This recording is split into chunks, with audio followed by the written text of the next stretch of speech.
There's so much noise from the left and the mainstream media right now about how crazy Trump's first 2 weeks have been and how controversial his cabinet picks are.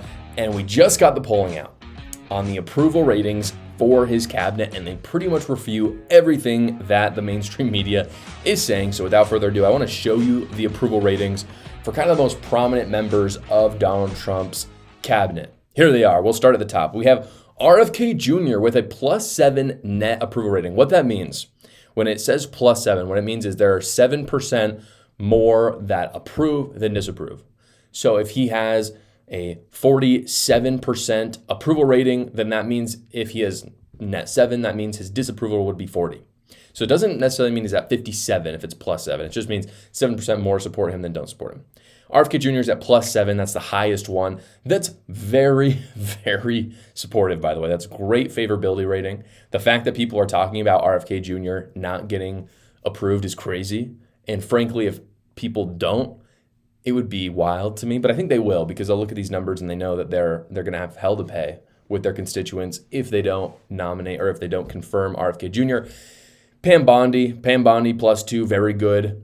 Trump +2. Very good. JD Vance +2, very good. Then we go into the ties. Marco Rubio is a tie, and Tulsi Gabbard is a tie. And this is one I think that's very interesting.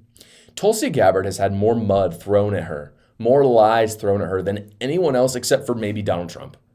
And it's honestly astounding, I think, that because if you look at 2017 Trump, with all the allegations about just all the Russian disinformation, Tulsi Gabbard is dealing with all the same things. But if you look at 2017 Trump, what you're seeing is a -5 to -10 favorability rating for him. Where conversely, today, Trump is +2 and Tulsi Gabbard, dealing with the same things, are a tie in terms of favorability, meaning a 50% approve, 50% disapprove. It's right in the middle. And why I think that is so significant is because what it means is that the mainstream media has lost their hold on the information. People are seeing through the lies. Because as I said, if this is a Tulsi Gabbard from 2017, she has a -5 to -10 approval rating. But it's a tie today. And the reason why is because people are trusting truer sources of information and not listening to the crap that the mainstream media is selling them. Going down the list more, Elon Musk is -4. Not a huge surprise. He's pretty controversial. AOC is -5. This is what's kind of crazy. This, I think, really shows you just how bad AOC has it. AOC is like hardly anybody. She's one congresswoman. Elon Musk is in the limelight more than anybody, and he chooses to do very controversial things. Go check out his X. Go check it out. I'm not saying X. I'm saying his profile on X. He says some wild stuff, and I love all of it. Don't get me wrong, but I could see why it'd be controversial for some. The fact that AOC is in the same boat as him, worse than him, really. -5 as opposed to -4 is not a good sign for her, especially in terms of her chances for running for president, which she might do in 2028. Then we have Sam Altman. He doesn't have a lot to do with Donald Trump's cabinet. He's the founder of OpenAI. People don't love him right now. Pete Hegseth is -8. The mainstream media have been very effective at demonizing him, and then Biden is at -18.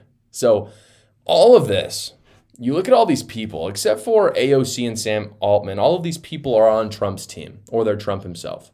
And they range from +7 to -8, with +7 RFK Jr. being the most popular and Hegseth being the least popular.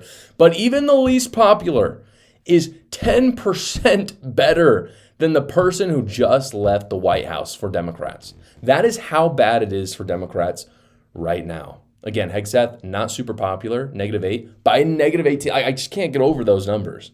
That is such a disparity for them. By the way, if you want to look at the odds of Trump's other cabinet members being approved, Hegseth was approved, and he is the least popular person on the list. And so I think that spells very, very good things for Donald Trump's picks going forward. And so no, answering the mainstream media, Trump's cabinet picks are not unpopular. They're very popular. In fact, the worst one is 10% more popular than Joe Biden.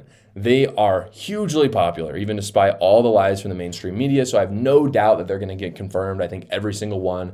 And they should be confirmed, by the way, because as soon as they are, if you think you've enjoyed Trump's first week as president, you ain't seen nothing yet. I used to hate filing my taxes until I partnered with Quick Tax America, a patriotic company that believes in getting you every single dollar because they believe taxation is theft. Quick Tax America is a non-woke company that does all federal returns for only $69, and it's completely transparent price because it's their only price, no matter how complicated your taxes are. What's more, guys, they do all the work for you. No more spending 4 hours like other big online services.